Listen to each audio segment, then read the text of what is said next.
Baik ibu-ibu, bapak-bapak masih semangat untuk belajar pada pertemuan kita hari ini? Masih. Kalau masih, baik. Pembahasan pada pertemuan terakhir kita pada hari ini membahas tentang memastikan ibu dan bayi mendapat layanan jaminan kesehatan nasional atau JKN. Nah, saya ingin menanyakan di sini kepada ibu-ibunya. Ibu, ada yang sudah memiliki pengalaman melahirkan? Ada, sudah. Nah, ibu sudah. Iya. Berapa besar bu biayanya? Besar, Pak. Oh, 1 besar juta ya. lebih. Oh, 1 jutaan ya. Lebih.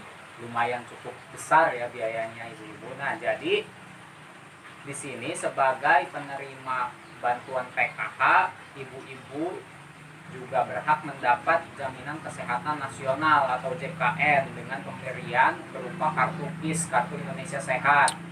Nah, di sini saya akan menanyakan lagi kepada ibu-ibu ya. Di sini adakah yang sudah memiliki KIS? Ada. Nah, ibu sudah punya. Coba ibu yang di pinggirnya satu lagi sudah punya atau belum? Sudah punya atau belum? Belum. Oh, ibu belum punya ya. Nanti ini akan saya tampilkan ya seputar kekuatan kartu KIS ya, atau menjadi peserta JKN, Jaminan Kesehatan Nasional. Baik, untuk itu marilah kita sama-sama ibu bapak-bapak melihat tayangan tentang bagaimana sih membuat KIS itu.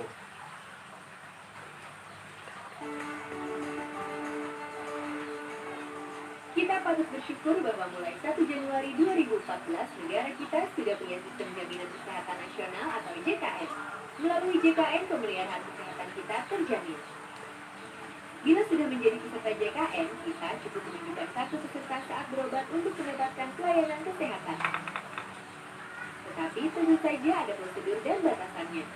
Pertama-tama, kita terlebih dahulu harus memeriksakan diri ke fasilitas kesehatan tingkat pertama, seperti puskesmas, klinik swasta atau klinik TNI Polri yang bekerjasama dengan BPJS Kesehatan atau Badan Penyelenggara Jaminan Sosial Kesehatan.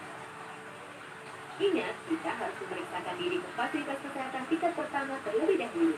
Jangan langsung ke rumah sakit kecuali dalam kondisi darurat. Di fasilitas kesehatan tingkat pertama ini, kita bisa mendapat pelayanan sebagai berikut. 1. Kita bisa memeriksakan diri, mendapat pengobatan atau melakukan konsultasi medis. Kedua, kita bisa mendapat tindakan medis. Ketiga, kita bisa mendapat transfusi darah sesuai kebutuhan medis.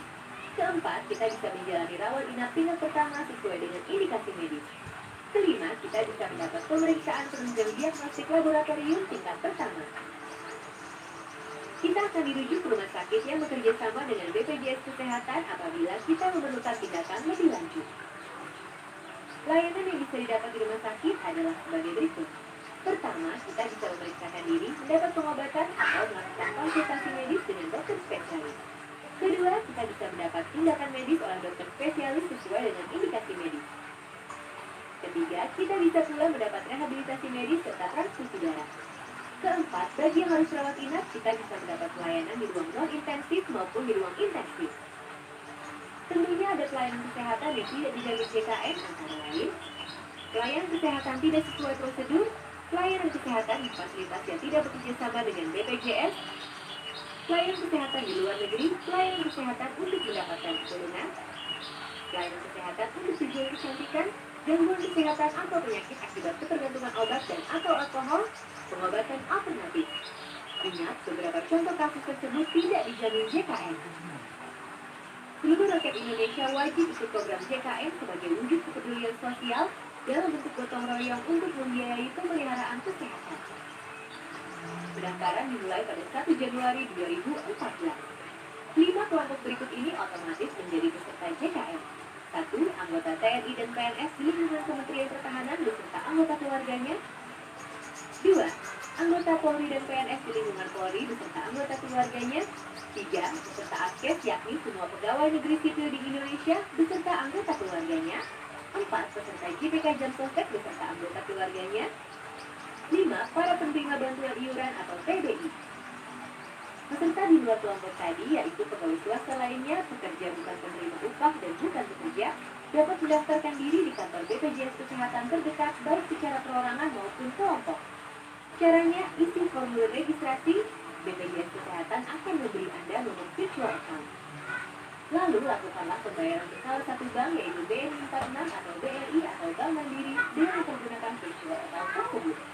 Setelah membayar, serahkan bukti bayar ke kantor BPJS Kesehatan tempat mendaftar untuk mendapat kartu peserta JKN.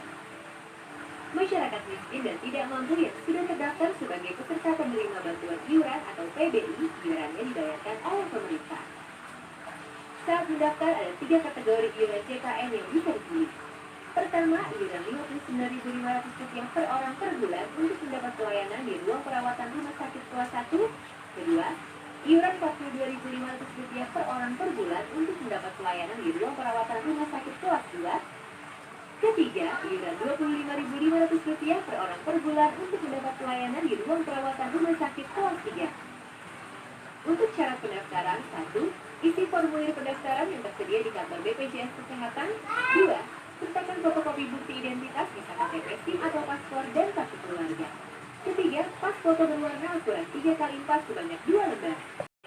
Carilah informasi lebih lanjut di situs www.jkn.kemenkes.go.id atau telepon layanan Halo Kemenkes di 500 567 atau Halo Askes di 500 400 atau datangi kantor BPJS Kesehatan terdekat. Segeralah daftarkan diri dan keluarga Anda menjadi peserta JKN. Jangan tunda lagi, sebab sakit bisa datang kapan saja.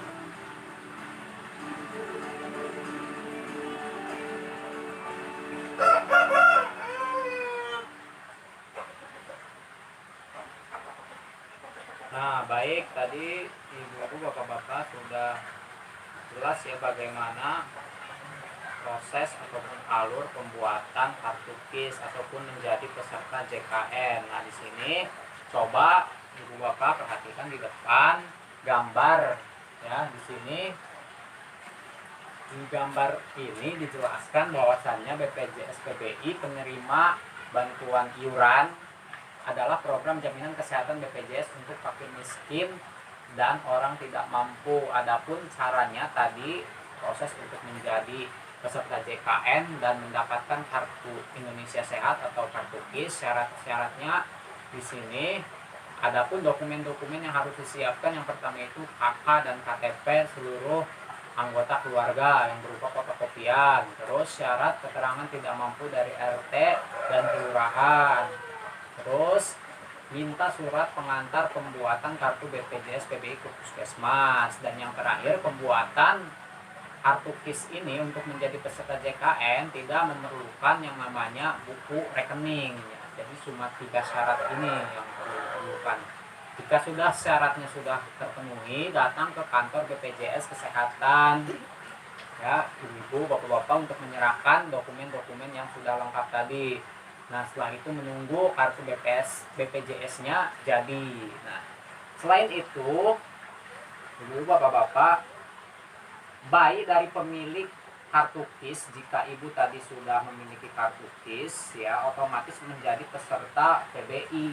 Bayinya itu otomatis berhak juga mendapatkan yang namanya penerima bantuan iuran. Nah, adapun prosedur-prosedurnya yaitu suami atau anggota keluarga dibuktikan dengan kartu keluarga yang mendatangi BPJS Kesehatan dengan membawa dokumen asli, surat keterangan tanda lahir SKTL yang dibuat di tempat melahirkan, terus menunjukkan asli kartu peserta BPJS Kesehatan dari ibu kandung yang melahirkan, mengisi daftar isian peserta yang telah ditandatangani oleh salah satu orang tua bayi yang baru lahir, terus pengisian NIK bayi PBI menggunakan nomor kartu keluarga KK dari orang tua bayi yang baru lahir. Nah, selain itu yang terakhir, keluarga PK yang memiliki KIS wajib melaporkan perubahan nama bayi ya, dan perubahan nomor kartu keluarga dengan NIK bayi yang baru lahir selambat-lambatnya 3 bulan sejak mendapatkan KIS.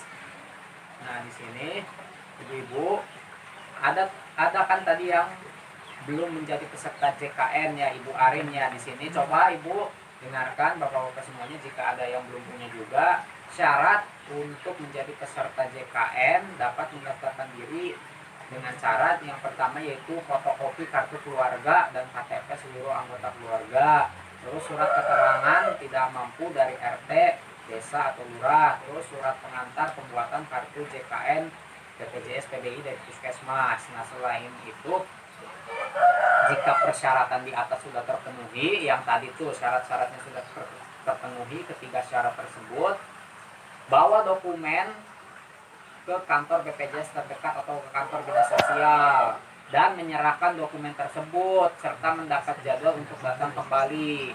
Nah, datang kembali ke kantor BPJS untuk mengambil kartu BPJS yang sudah jadi. Jadi itu ya pembahasan kita kali ini tentang memastikan ibu dan bayi mendapat layanan jaminan kesehatan nasional atau JKN. Sampai sini ibu udah mengerti? Ngerti. Bapak udah baik, kalau sudah mengerti, kita akan tutup pembahasan kita pada hari ini ya. Cukup sekian dan terima kasih.